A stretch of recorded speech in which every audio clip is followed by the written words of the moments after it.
Bonjour à tous, bienvenue au Morning Echo du mardi 12 novembre 2019 et nouveau record pour une montre ancienne vendue aux enchères. Il s'agit de cette Patek Philippe vendue 31 millions de dollars. Elle bat le record de la Daytona Rolex détenue par Paul Newman qui avait atteint 17,8 millions de dollars. Donc voilà, nouveau record et l'engouement pour les montres anciennes n'en finit pas de susciter l'intérêt des investisseurs dans une idée de diversification. Vous voyez, alors qu'hier, certains marchés étaient fermés, bien entendu, pour la journée de l'armistice, mais finalement, les bourses étaient ouvertes, très peu de variations, et vous voyez que le CAC a même franchi les 5900 points en séance. Il garde toujours cette tendance plutôt haussière face à cet afflux de liquidités. On pensait qu'il va y avoir quelques prises de bénéfices, mais quand même, la tendance depuis quelques mois est maintenant bien plus positif donc pour l'indice français,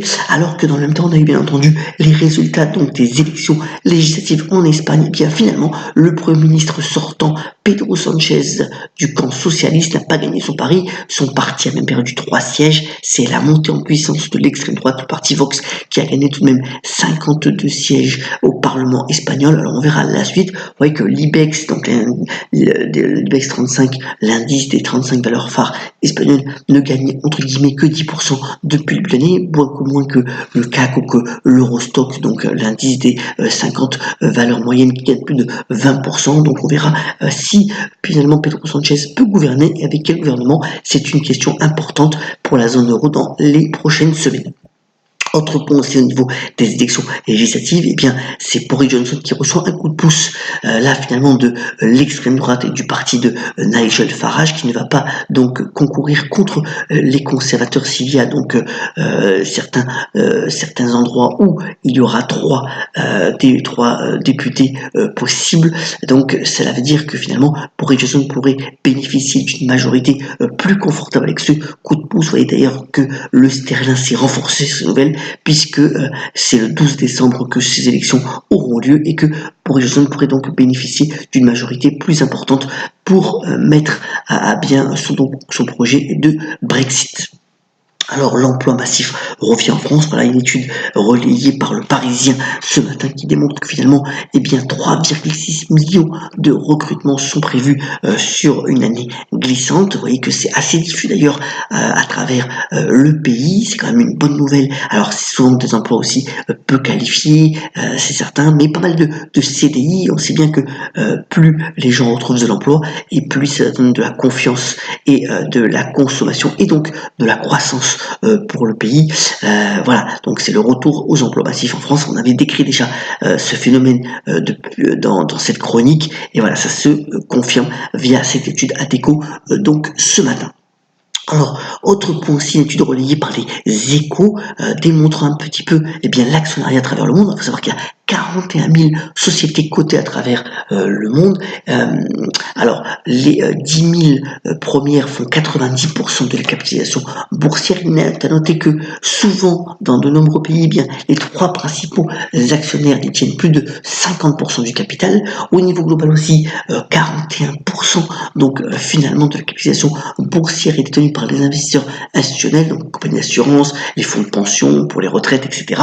Et puis 14% par donc le secteur public qui est assez présent dans certains pays comme la Norvège ou bien la Suède.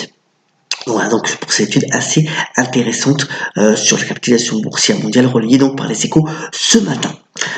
Venons-en au bref. Alors, d'abord, on aura les résultats après la clôture donc d'un des derniers valeurs de luxe qui n'a pas encore publié, c'est Salvatore Ferragamo. Alors, on attend encore des nouvelles de la nouvelle collection. Ils avaient recruté de nouveaux designers. On verra si ça porte ses fruits aussi. Les ventes en ligne, on verra si le nouveau site attire plus de clientèle, sachant que vous voyez que sur 5 ans, finalement, l'action du luxe, de la groupe du luxe italien a perdu 11%. Il est en bien moins de forme que LVMH ou que Kering et reste de toute façon une proie, même si pour le moment la famille donc Ferragamo a écarté tout projet de rapprochement avec un grand groupe.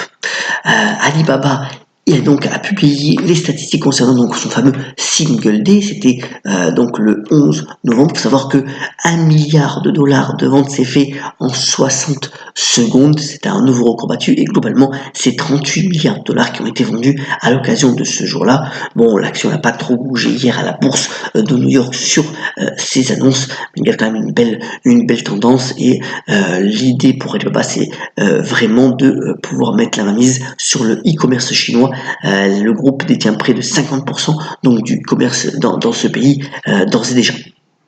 Alors, Boeing hier a rebondi de plus de 4%, c'est dû au fait que finalement le 737 MAX, donc l'avion qui s'était crashé 2 fois, eh bien pourrait donc être livré de nouveau d'ici décembre ou janvier. C'est plutôt donc voilà une nouvelle rassurante pour le constructeur aéronautique américain qui cherche à redorer son blason et à relancer donc ses commandes et ses ventes dans les prochaines semaines. Donc voilà, plus 4% à la bourse de New York hier sur ces nouvelles pour Boeing.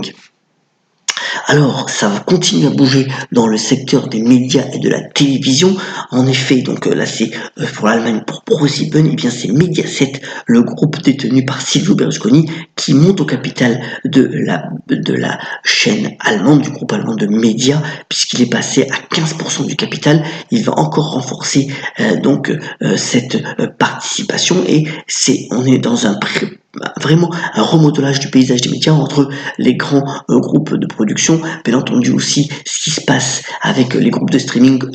Aujourd'hui c'est Disney Plus donc qui vient marcher sur les terres de Netflix. Vraiment c'est un secteur qu'il est important de regarder de près, de scruter, parce qu'il y a encore beaucoup de changements, peut-être beaucoup de rapprochements aussi face aux révolutions donc qui s'annoncent au niveau donc des médias.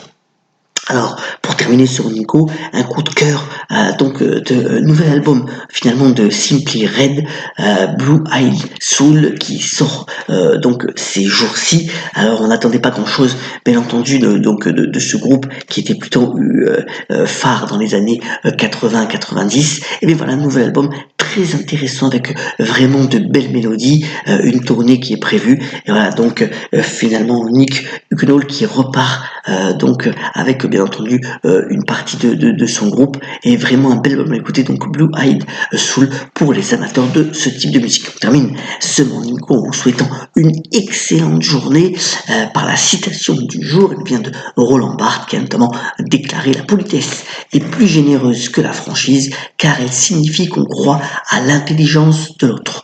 Soyons comme d'habitude solidaires, ayons la pêche et très bonne journée. À demain pour le Morning Echo. Bonne journée à tous.